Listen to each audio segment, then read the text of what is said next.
Well, there you have it. That question, how then shall we live? You know, if you could paint a portrait of your version of the good life, what would it look like? What would be that golden personal dream that fills your mind when you say, in response to that question, if only I had? If only I had. What's the one thing that you might fill in there at the end of that statement? I want to suggest it's very tempting to say that something physical would fit in there well. If I could only live in this beautiful location. Or maybe, if I only had that big promotion and had this great job. Or maybe if I had that special relationship with that special person. Or maybe it would be, if only I had this much money in the bank. Or maybe it'd be, if only I had the health I wanted to have. You know, when you define the good life by these kind of physical experiences, if only I had this, there's a second thing that happens to our thoughts. We tend to judge God by how much He brings that truth into our lives. And His willingness kind of to deliver on the goods. We unwittingly begin to evaluate God's goodness by whether He gives you that thing on which you set your goals and your heart upon. In fact, it becomes a rather dangerous mindset to us when we regularly rehearse that thought, if only I had this. Then my mind often goes in that direction. Today, I want to offer kind of a corrective to that mindset. So this little corrective twist would have us define differently what makes life good. And really look at a higher statement. And the question would be for us to examine is not, if only I had what, but how would God have me to live? How then should I live? Well, before we start handling all these other questions like if I only had that, those are not totally inappropriate things, but we must begin first with how then shall we live? Our text today takes us in that direction to answering that question, how we live as God's people in the world. Now, Peter's teachings were based upon his experience with walking beside Jesus. I mean, he had that great advantage. That's a wonderful thing. And in fact, we might say, if only I had that opportunity to walk beside Jesus. And then we've been almost really finding a nice juxtaposition of both ideas today. But Peter had that experience of walking alongside Jesus, and the Spirit spoke to his heart also. And so he brings that into his writings to we who read them today. And he gives 3 specific areas of Christian lifestyle. So I'd like for you to pay particular attention to these 3 statements where Peter's going to write, live. Live. Now observe that word live as we read from 1 Peter, the 2nd chapter, beginning in verse 11. Dear friends, I urge you as foreigners and exiles to abstain from sinful desires which war against your soul. Live such good lives among the pagans that though they accuse you of doing wrong, they may see your good works and glorify God on the day He visits. Okay. I think that's very important for you. You saw that live, right? Live such good lives. Now, there's part 1, but let's continue on. Submit yourselves for the Lord's sake to every human authority, whether to the emperor as the supreme authority, or to the governors who are sent by him to punish those who do wrong and to commend those who do right. For it's God's will that by doing good you should silence the ignorant talk of foolish people. Live as free people but do not use your freedom as a cover-up for evil. Live as God's slaves. Show proper respect to everyone. Love the family of believers. Fear God. Honor the emperor. Well, we see the first one. Live good lives. Live good lives. Now, a quick hearing of that statement would simply lead us back to that first beginning point of just, if only I had this, then I would live a good life. A good life would mean, a few $100,000 just dropped into my bank account, and I would be on easy street, and then I would be happy. I would live the good life. Well, it's quite clear from Peter's experience and from Peter's writings that that was not in his wheelhouse of thinking. His time spent with the Master never included having a whole bunch of riches, right? He never walked in luxury. The road that he walked on was not the easy street. He lived an itinerant lifestyle with Jesus and worked for a living most of his life, right? He was a fisherman. So hardly the good life that many of us would desire if you have to kind of just be on the road and hoping others would feed you periodically. But being the pragmatic disciple that he was, Peter shares these specific steps for us on how we live good lives, what it means to live a good life. Now, I want to suggest that many people are quite suspicious of Christians today. We might be directly accused, we might be judged, we might be shunned, we might be doubted. And I would say to you, don't get upset. That's not the response that we ought to be doing, but lead a good life. Peter calls us to live a good life among those in our world. Be quite literal at this point. Be good. It really goes along with the kids' message. Be good. Right? What we do that's considered by the world good is often very close to what God would consider to be holy. Where we live well among our neighbors, where we respect them, where we care for others, where we are a good worker in the workplace, all of those things draw us close to what Peter lays out here. Now, living this good life is not about gaining a great reputation for ourselves. Although I think you will. That's not the purpose. The purpose in living a good lifestyle and living the good life is so that believers may come to see the good deeds, or non-believers would come to see the good deeds of believers and glorify God on the day that Jesus returns. Or really any day. That ultimately people would come to see Jesus in us. Well, that should be the outcome of living our lives. That people may initially misjudge us. They may initially say, oh, Christians, you can't trust them. They're all hypocrites. They're all like this. But by our good lives, they'll say, no, that's not the case. Christians are like this. Peter knew of what he was speaking. Early Christians were often falsely accused on political grounds as being enemies of the state. On religious grounds as being atheists. On moral grounds as doing unlawful, awful things. For instance, early communion practices were often seen by those who have very little familiarity with the church as practicing cannibalism. So that's not a pleasant thing to say, oh, those Christians, they eat people, Talking about bad news getting out there. Get that passed around a few times. Oh, you don't want to go to their meals. You might be, dinner. Yeah.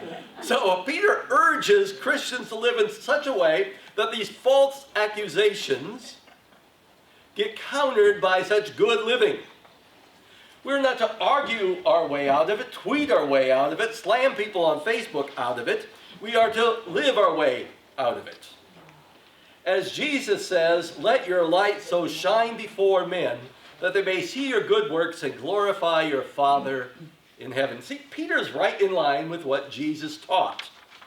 Live in a way that puts to silence the ignorance of those who naively judge by giving them the truth of a good life.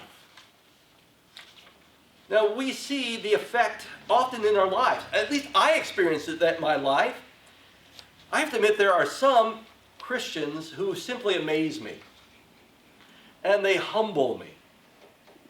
You know, they build up the faith in the name of Christ even when they hardly even mention the name of Christ.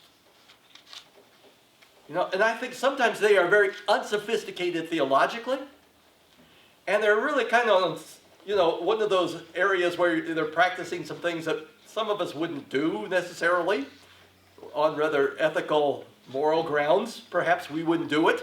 But, you know, it's not a major thing. Their heart's with God. They've got the important lessons down. You know, I'm humbled by those who are facing poverty, for instance. And they have very little to their name at all. They're going from day to day almost in living. And then, you know, they get an extra $1 or something like that, and they buy a lottery ticket. Okay, I'm not advocating buying lottery tickets. You know, that's not very kosher Free Methodist. But that's not my point. They buy it and they win. No, they don't win, you know, like $100 million Powerball. They win something big like $10,000. Something that would help them considerably in their situation. And then I see them turning around and they have neighbors around about them who are in slightly worse condition than they are. And they say, well, I have enough for this week. I'm okay. God's helped me. God's been so good to me. I want to be good to other people. And they give it away.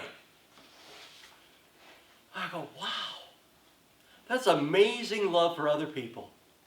What sacrifice to hold, you know, that money so lightly. And to care so much about the needs of other people. Or about the person who's drugged through the street by some racist man who, you know, just has been torturing them.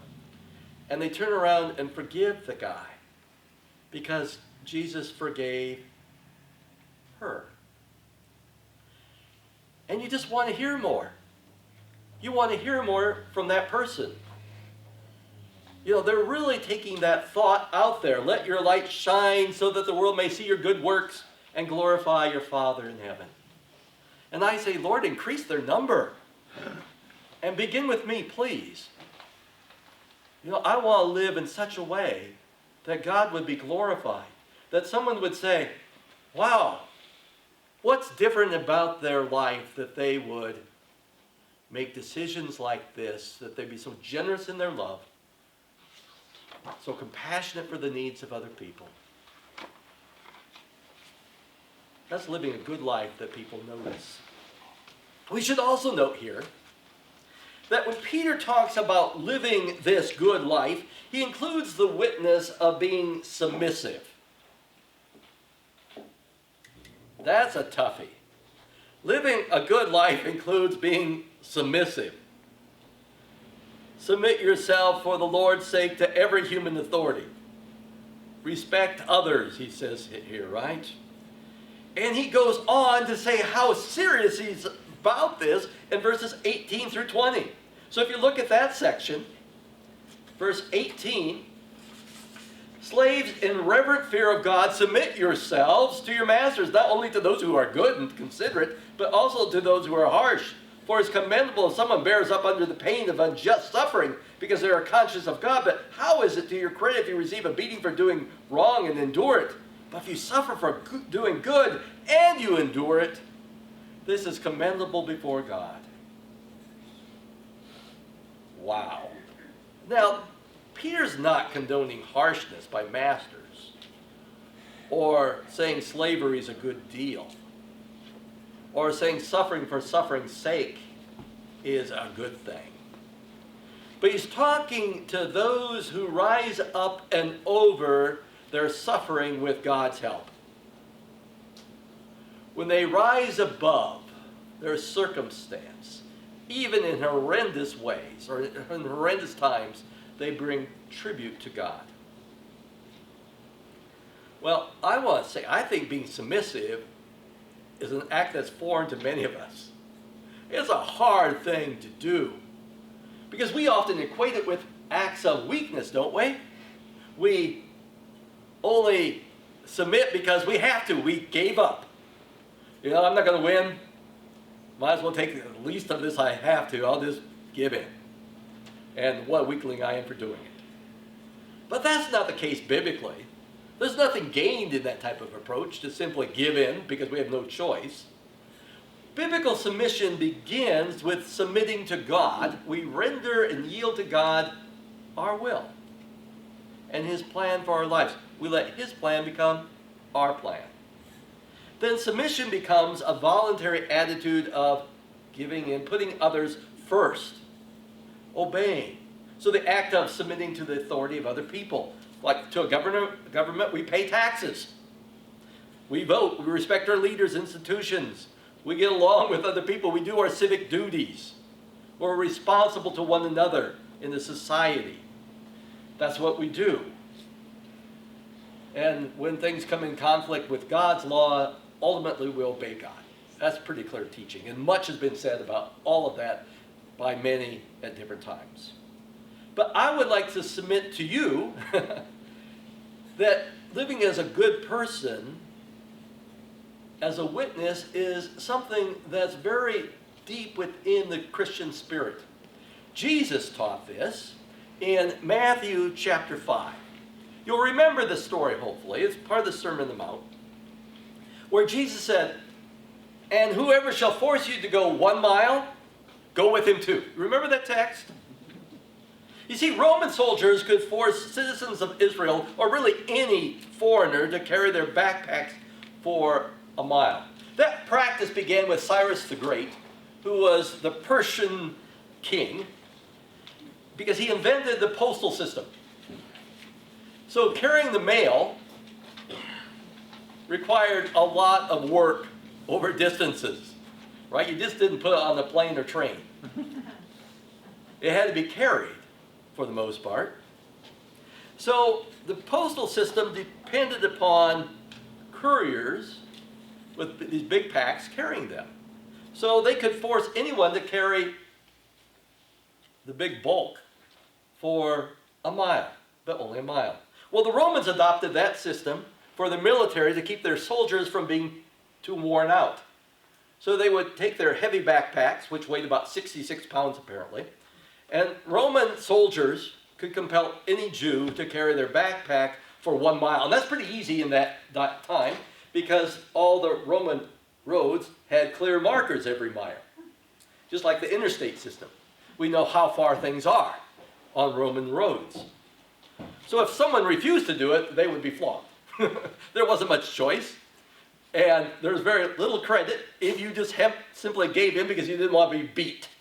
Okay, I give in. I submit. Jesus saying, you know, there's no really honor to that. You are giving in because you have to give in. Well, obviously the Jews hated that system because Gentile foreigners were coming in and imposing that, and they had to pay taxes to Caesar, and then they had to do this on top of it. Now think about this. The actual distance that they had to carry a package, or the pack, was 2 miles. I mean, how far they had to travel. They had to carry it 1 mile, and then they had to walk back 1 mile to where they began the whole process. So they were giving up 2 miles to the Romans. And I'm sure every Roman soldier heard and felt a lot of resentment because of that.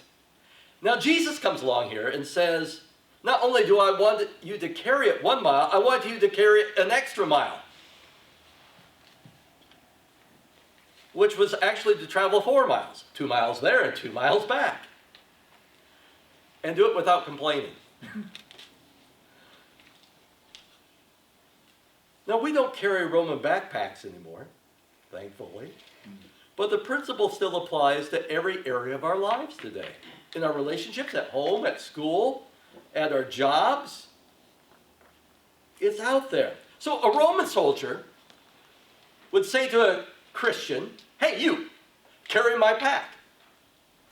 And the Christian says, yes, sir. And then he joyfully starts walking along with the soldier. After 1 mile, the soldier says, okay, you can put it down now. Your mile's up. And the believer says, I would like to carry it 1 more mile for you, please. The soldier would have to look at that Christian going, what? An extra mile? You want to do that for me? What's wrong with you? And you would say, well, I'm a disciple of Jesus Christ, and he told me to do this for you. Who is that Jesus anyway that you follow? You got to tell me about him. Well, let me do that. We have a whole mile to do it. You can imagine the next 20 minutes or so, that Roman soldier would be shocked by this person who submitted and lived a good life because he wasn't angry. He was simply enjoying talking about the thing that was really important to him, Jesus Christ. And bringing glory to God. Wow. You see, that's living the good life. And it includes even going so far as submitting to others. That changes our attitude so that we are not grudging, we don't hold hate within us, we're not stingy, we offer ourselves to others freely, and we live well with others in respect. He also says here, live as free people or free persons. Jesus has made the way for us to be saved, right? And it's by grace and not by our actions, so that we're never going to hear, my, aren't you an exception here? You are so wonderful, and you're so good in all these things that we're talking about as being a good person. You not only carry that backpack 2 miles, but you carry it 4, and you walk back 4 singing songs. You are exceptional in your submission and in your goodness of life. You know, you are just wonderful. That's not how it works. We're not earning our way there because we've been invited into this life through Christ and brought into a free life that's not dependent upon ourselves, but we are free from our sins and our bad attitudes and from false gods which entrap us and don't allow us to do the things that we're talking about doing here. And that freedom comes through knowing Jesus in our lives. We are free. We are free. We've talked about this before. Being free is not a get-out-of-jail free card. Yeah? Which says then, well, we have an excuse for sin. We just have to wait for something to happen. Then, oh, here's my card. I'm going to play it. That's not good except in Monopoly. It does not work in life that way. That's not how Jesus set it up. Paul echoes that same thought. Let me kind of enlarge on that and make it even clearer this morning what they're talking about. I'm going to be reading from the Message version in Galatians chapter 5, verse 13 through 16. So Galatians 5, 13 through 16. It's absolutely clear God has called you to a free life. Just make sure you don't use this freedom as an excuse to do whatever you want to do and destroy your freedom. Rather, use your freedom to serve one another in love. That's how freedom grows. For everything we know about God's word is summed up in a single sentence: love others as you love yourselves. That's an act of true freedom. If you bite and ravage each other, watch out. In no time at all, you'll be annihilating each other. And where will your precious freedom be then? My counsel is this: live freely, animated and motivated by God's Spirit. See, that's why we need to submit. That's why we live good lives, so that we are actually free. If we're biting and complaining and hurting one another all the time and pushing for our own rights and all of that all the time, we're going to be soon just fighting with each other. And there will be no freedom, and pretty soon we're just pursuing self, which is not to bring us freedom at all. So live as free people. And when we live as free people, we live with the idea that God is for us and not against us. That God really wants us to live this life because it's free, it's good, it's enjoyable.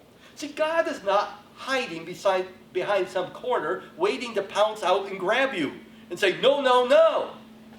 You took that candy again. How many times have I told you not to do that? Knock it off. Now, knowing that God, or maybe mom and dad, whoever, is not hiding behind that corner, can be a temptation for us. And knowing that we're not going to be, grounded forever if we take a piece or so, we may be reminded that's not the way to live, but we go on to live another day afterwards. We may use that as an excuse. And we could run amok with a God who loves like that. But if we do that, then we simply end up serving ourselves. And when we simply serve ourselves, before long, we are found in bondage to ourselves again. And that's why Peter and Paul both warn us, don't misuse this. Let Christ continue to reign in your lives. Freedom misused is like a mighty river flooding its banks and bringing terrible destruction upon those in its pathway. But freedom used as a service is like a mighty river flowing within its banks, bringing life and refreshment and allowing us to live downstream, as it were. We're always moving gently and well, and with the aid and comfort of the one who loves us most. Now, this brings us really quickly to the third thing that Peter says here. He says we should live as servants of God. Wow. Doesn't that seem like a contradiction? We are free, we are servants. But I want to say to you, that's not a contradiction. Placed together, the two ways of living really capture the paradox of Christian life. You have to put these together to make sense of what we're being called to live. Christians are free from all that has bound them up in the past, but at the same time, we are slaves of God, committed to full and unqualified obedience out of the love that we've experienced and we share back to God. Now that sounds all very spiritual and theological, but let me simply say, friends, it's just a simple truth. We can't separate these two things. They belong together. Please indulge my reading of a long text. Listen carefully, follow along, because Paul also picks up this. And you would think so, because Peter is following Jesus and putting it in here, and then Paul picks up the Spirit of Christ, obviously, and amplifies it for us. And I'm reading from Romans chapter 6, verse 19 through 23, and I'm reading from the Message version just to make it very simple for us. So he's talking to the Romans. Peter was also in Rome, so the Romans must have heard a lot of this type of thinking. And it goes like this.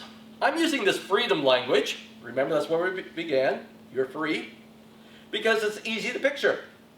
You can readily recall, can't you, how at one time the more you did just what you felt like doing, not caring about others, not caring about God, the worse your life became and the less freedom you had. And how much different it is now as you live in God's freedom. Your life's healed and expansive in holiness. As long as you did what you felt like doing, ignoring God, you didn't have to bother with right thinking or right living or right anything for that matter. But do you call that a free life? What did you get out of it? Nothing you're proud of now. Where did it get you? Dead end. But now that you've found you don't have to listen to sin tell you what to do, and have discovered the delight of listening to God telling you things, what a surprise. A whole, healed, put together life right now with more and more of life on the way. Work hard for sin your whole life and your pension is death. But God's gift is real life, eternal life, delivered by Jesus, our Master. The more we work for the Master, the freer we come. That's a strange paradox. It's a reality, though, for the Christian. Freedom from the past enables Christians to serve God and to be what God originally intended human beings to be. The more we live in that freedom,